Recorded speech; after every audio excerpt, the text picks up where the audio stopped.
సునాద స్వరము జనవరి 29. యేసు, నీవు నన్ను చూచి నమ్మితివి, చూడక నమ్మిన వారు ధన్యులని అతనితో చెప్పెను. యోహాను సువార్త 20 అధ్యాయము 29 యేసు తిరిగి లేచిన తర్వాత మరి తోమా అన్నాడు, నేను చేతులతో మేకుల గుర్తులను చూచి నా వేళ్ళు ఆ ప్రక్కలో ఉంచితే కానీ నేను నమ్మనని చెప్పాడు. తర్వాత యేసు వచ్చి, నీ చేతులను నా ప్రక్కలో ఉంచి చూడు, అవిశ్వాసివి కాక విశ్వాసివై ఉండమని చెప్పాడు. చాలాసార్లు మనం దేవుని గురించి తెలుసుకున్నప్పుడు, ఆయన కార్యములు అద్భుతాలు విన్నప్పుడు మనం చూసి కానీ నమ్మము, అవి జరగవు అనుకుంటాం. అయితే ప్రభు ఈ రోజున చెప్తున్నాడు, చూచి నమ్మిన వారి కంటే చూడక నమ్మిన వారు ధన్యులని బయలుపరుస్తున్నాడు. అందుకే మనం దేవుని గురించి ఏ విషయమైనా నమ్మి విశ్వాసంతో పొందుకోవాలని ప్రభు కోరుతున్నాడు.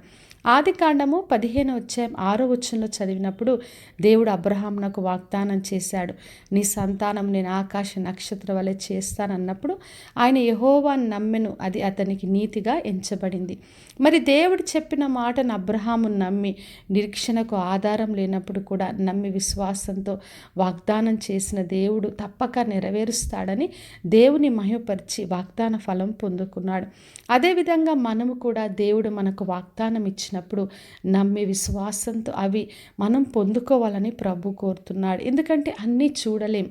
మరి కొరింథీయులకు రాసిన 1 పత్రిక 2 అధ్యాయం 9 రాయబడి ఉంది, దేవుడు తన్ను ప్రేమించిన వారికి ఏది సిద్ధపరచనో అది కంటికి కనబడలేదు, చెవికి వినబడలేదు, మనుష్య హృదయంనకు గోచరం కాదు అని రాయబడి ఉంది.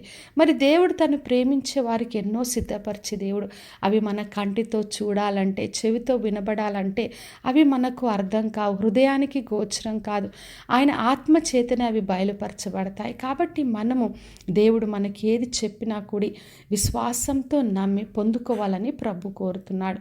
కాబట్టి నా ప్రియ సహోదరి సహోదర, ఈ రోజున ఎటువంటి సందేహాలు, ఎటువంటి భయాలున్నా దేవుని యందు విశ్వాసం ఉంచుదాం. మరి చూడక నమ్మిన వారు ధన్యులని ప్రభు చెప్తున్నాడు. ఏదైతే ఆయన మనకు వాగ్దానం చేశాడో అది కంటికి కనిపించకపోయినా, చెవికి వినబడకపోయినా దేవుడు ఆత్మచేత మనకు బయలుపరచులాగున దేవుని ఆశ్రయించి ఆయన నుండి ప్రతి వాగ్దాన ఫలమును పొందుకుందాం. ప్రార్థన చేసుకుందాం.